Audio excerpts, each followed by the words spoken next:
Back in 2005, the faithful slave provided counsel regarding higher education in the October 1st, 2005 issue of the Watchtower, pages 26 through 31.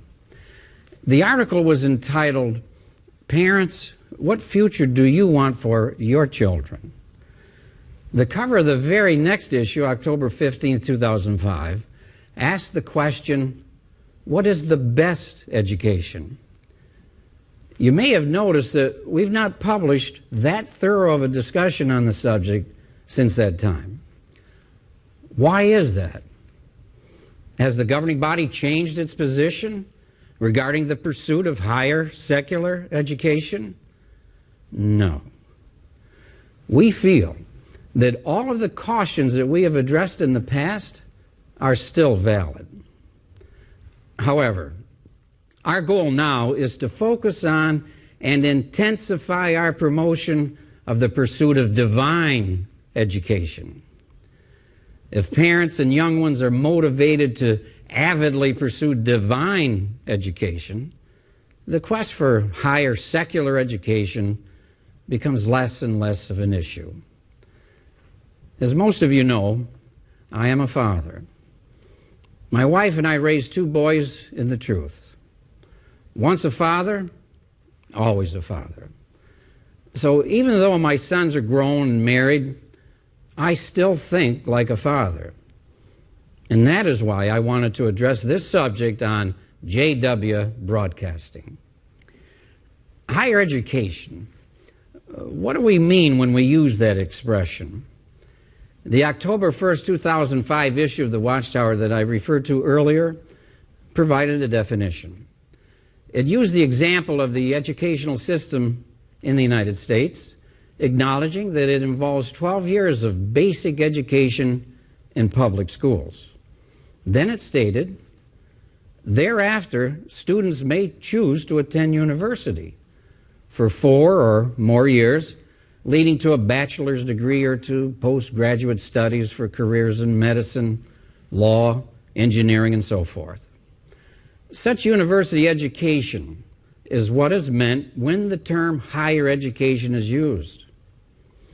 It further stated, on the other hand, there are technical and vocational schools offering short-term courses that result in a certificate or diploma in some trade or service.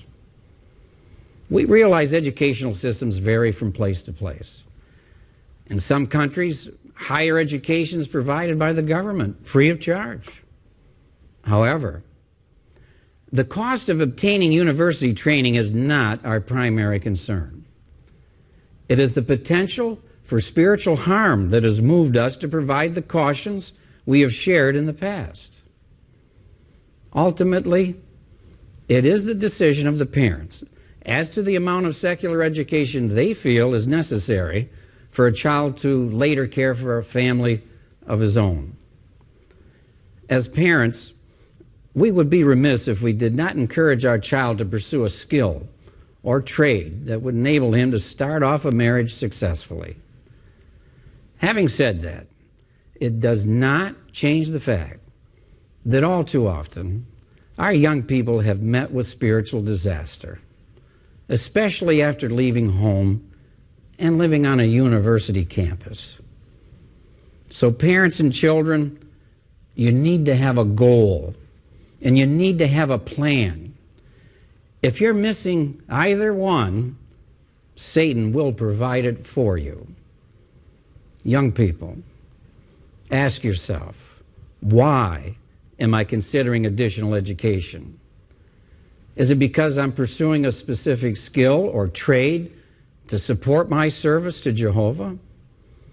Or have I been pressured by the system into believing that higher education will somehow make me a more respected person or lead me to a better life? Let me review the scriptural basis for our previous published concerns about higher education. As an example, 1 Corinthians 15:33 says, bad associations spoil useful habits. While it is true that the ancient city of Corinth was known for its immoral lifestyle, what was the Apostle Paul primarily concerned about when he penned those words? In verse 12 of the same chapter, he made clear that his comment about bad associations had to do with what the other persons believed. It was a doctrinal issue. If we are in continued association with those who do not believe the same, it can erode our thinking and convictions. Some have felt that spending time with non-believers in a university setting is no different than working secularly with those who do not share our beliefs. And in fact, bad associations in the workplace can be a real danger. However, it is one thing to work on a job with others and quite another matter to immerse oneself in an institution of learning. In Romans 12:2, Paul said to stop being molded by this system of things, but be transformed by making your mind over. We are to be careful that this system does not mold or shape our thinking. The verse said to make over your minds, not hand over your minds. Higher learning can easily influence thinking and attitudes. Elders in congregations that are in close proximity to universities are well aware of the repeated scenario of parents coming to the Kingdom Hall with a child that they're dropping off to attend the nearby university. Sadly, often in a few weeks or months, the child begins missing meetings. And not too long into the school year, he totally disappears. Then the parents are upset with the local body of elders for not shepherding their child. My question is, who dropped them off at the university? So where does the responsibility really lie? When we make a decision, we must realistically also accept the consequences. Turn with me to 2 Timothy chapter 2, verse 20. This was written by Paul as an illustration for Timothy to consider. Now, it makes sense that the large house commented on refers to the congregation. And the utensils of varying value would be like individual members of the congregation. 2 Timothy 2, verses 20 through 22. Now in a large house there are utensils not only of gold and silver, but also of wood and earthenware, and some for an honorable use, but others for a use lacking honor. So if anyone keeps clear of or doesn't associate with these ones, he'll be an instrument for an honorable use, sanctified, useful to his owner, Jehovah God, prepared for every good work. So flee from youthful desires, but pursue righteousness, faith, love, peace, along with those who call on the Lord out of a clean heart. If we should be that careful about our association inside the congregation, the application is even more appropriate when it comes to institutions of secular learning. I have long said, the better the university, the greater the danger. The most intelligent and eloquent professors will be trying to reshape the thinking of your child, and their influence can be tremendous. One mom, I recall, asked me to try and help her son who was attending a prestigious named university in Rhode Island. After visiting him, I later had to inform her that her son now believed in evolution. She refused to believe it until he finally told her himself. How sad. In Romans chapter 14, it counsels us not to judge or become overly critical of the decisions of others.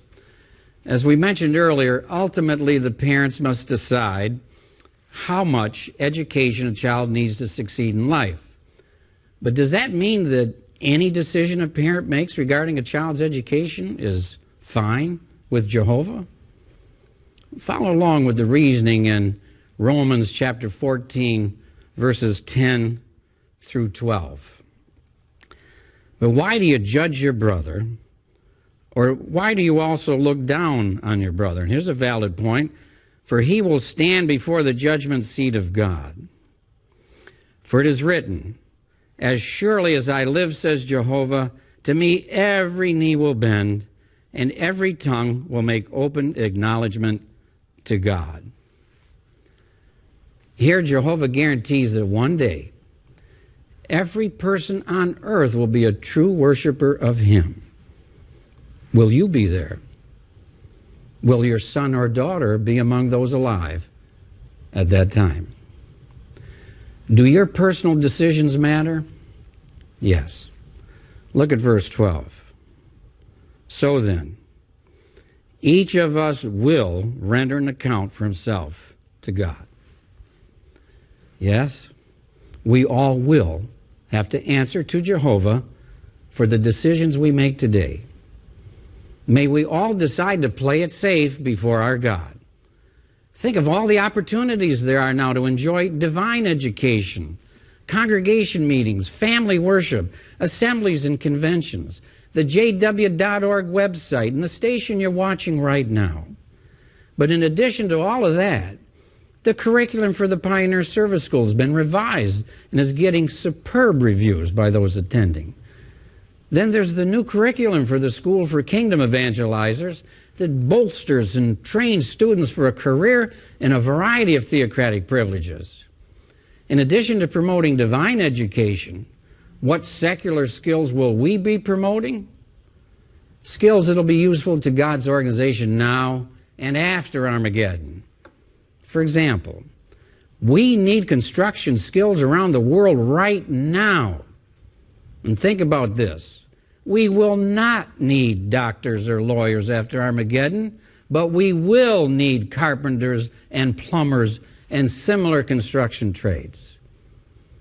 It requires faith to decline higher education and have the confidence that our material needs will be cared for by training in other fields of employment. Speaking of lawyers, we have an interesting perspective from Brother Philip Brumley of the legal department. Let's go to our Patterson studio and listen to an interview of him conducted by Brother David Schaefer, a helper to the teaching committee. Thank you very much, Brother Morris. And we're delighted to have with us Brother Philip Brumley, overseer of the legal department. He's been a full-time servant for the past 41 years, and for the last 28 years has been overseer of the legal department.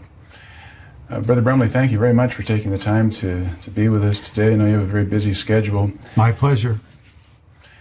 How did it come about that you came to work in the legal department?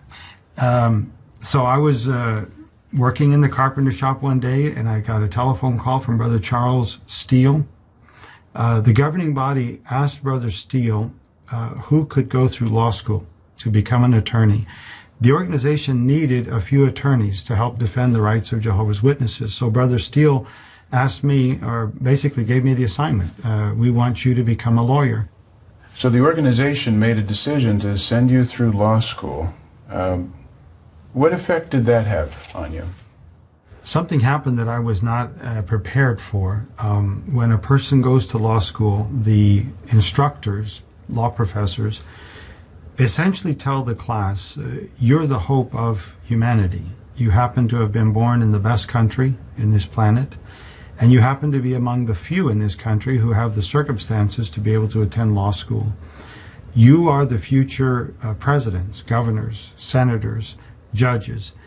But not only that, you're also the future social activists, the ones who are going to protect the disenfranchised, the poor, the one who needs their rights protected. If you do well, civilization will do well. If you do poorly, humanity may not survive.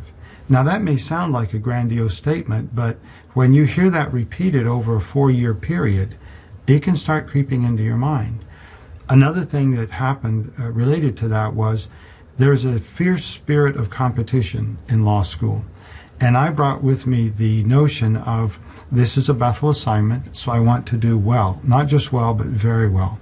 And David, in the first year, I scored rather poorly. And that shocked me. I thought I have to do better than this. A deep spirit of competition came into my being, where I would devote whatever time was required to do well. And in one sense, it worked, because when I graduated cum laude, which means in the top 10% of the class.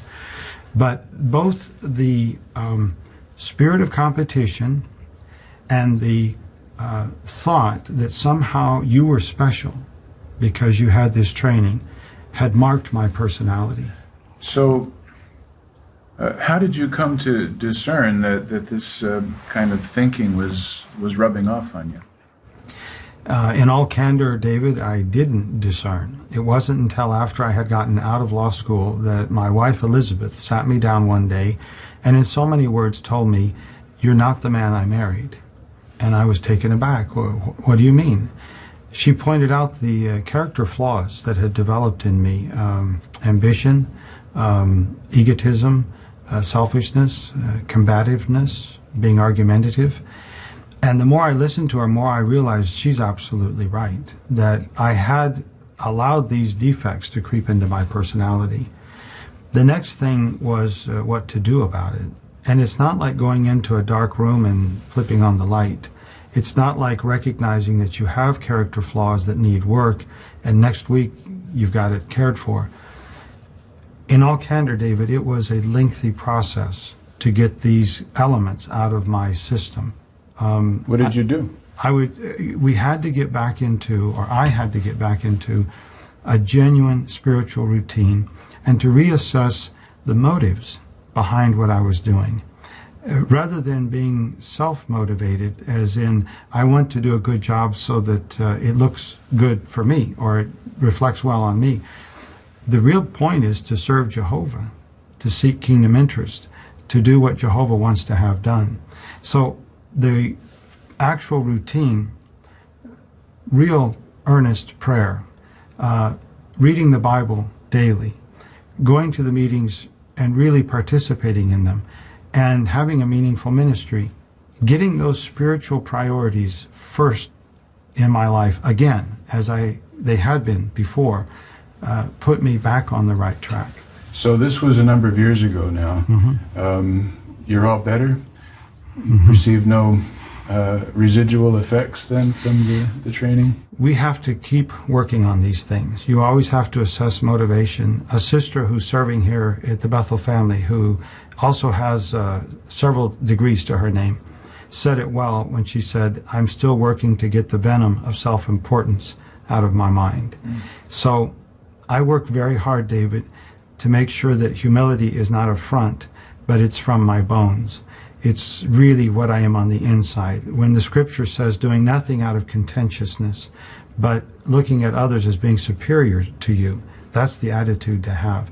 And then, candidly, you give Jehovah something to bless. When we obtain a legal victory or a development happens that's favorable to Jehovah's Witnesses, all thanks go to Jehovah, because in the years that I've been serving in the legal department, I can assure you that it is not because of the expertise of those of us who happen to have this privilege of service.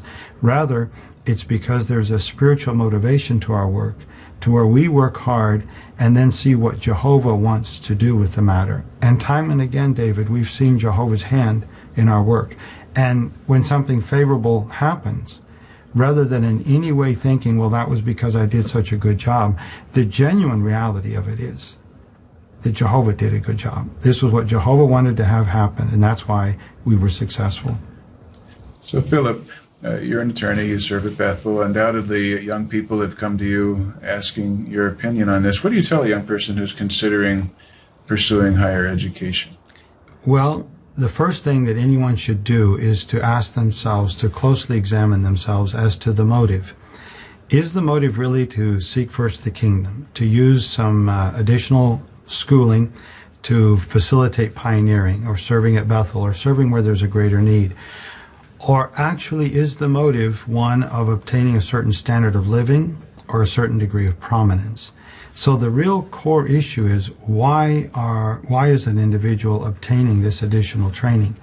The second thing for someone to keep in mind is to be focused on what they really are going to learn.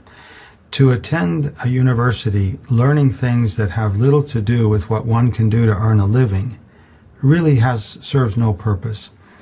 On the other hand, if a person happens to have an inclination towards medicine, becoming a nurse rather than becoming a doctor could be an appropriate step. If a person has an inclination towards the law, becoming a paralegal rather than an attorney could be an appropriate step. You see, a person could be a nurse or a paralegal and easily work part-time and support themselves as a pioneer. But if a person becomes a doctor or an attorney, what you will find is that you will invariably have to work full-time. You will invariably have to be paying off significant student debt. And it's going to take quite a lot of time to get this kind of degree. So rather than devoting or allowing this world to consume 4, 6, 8, or 10 years of studies, why not focus on 2 years of study to get some technical training that would facilitate or help someone to become a good regular pioneer? Well said. Thank you very much for taking the time with us today. It's been a real delight to be with you. And now we go back to Brother Morris in Brooklyn. Thank you, brothers, for sharing that very interesting perspective about the subtle mental conditioning that can transpire when exposed to higher education. Brother Brumley's experience in law school was nearly 30 years ago. Given the spiritual dangers involved, though, the governing body has decided that if we need additional attorneys in the future, we will not expose a member of the Bethel family to the environment of higher education. One brother likened his experience in a university setting to being in a house that is on fire. Spiritually speaking, he said, even if you escape alive, your clothes still smell like smoke. It has an effect on you. Higher education often instills a sense of superiority and self-reliance that is in direct opposition to the Christian personality. Like the smell of smoke on clothes, these traits can be absorbed very quickly and can be very difficult to get rid of once they're part of the fabric of your personality. A circuit overseer sent me a letter in which he described what he called a picture-perfect witness family until the oldest son received a full scholarship to attend a university. The university was an hour and 45-minute drive from home. The family wrestled with the decision to send him off for his extra schooling. Finally, the opportunity to get this education basically free of charge won out. The scholarship included housing in a co-ed dorm at the university. Within just a few weeks, the son called his parents to say that he could not remain faithful to Jehovah in this environment. He begged his parents to let him come back home. The parents told him, no. This is a once-in-a-lifetime opportunity. Figure it out. The short story is the son left the truth. The parents divorced. His siblings are not doing anything for Jehovah. So sad. The opportunity of a lifetime turned out to be not much of a life at all. In contrast, one mother who was a single parent related this experience. When her son was a senior in high school, he was offered a university scholarship. The mom was concerned when her son seemed to be considering accepting the scholarship. She did not initially come right out and say no. Instead, she expressed her view by reminding him of the principle of giving our first fruits, our best, to Jehovah. She said, the years after high school are your best years because you are young and strong and healthy, and you don't have a lot of obligations to complicate your life. Why not give your first fruits to Jehovah and pioneer for a year, and then consider how much additional education is required? Her son decided to pioneer and work part-time instead of accepting his scholarship. He later served at Bethel. Looking back, he is absolutely convinced that this was the best decision he could have made. As a father, my heart goes out to you parents, and please understand that we want the same thing for your children that you do. We want them to be able to care for their future physical needs responsibly. But at the same time, an extended application of 3 John verse 4 applies. There it says, "No greater joy do I have than this, that I should hear that my children go on walking in the truth." Remember, divine education truly is the opportunity of an everlasting lifetime.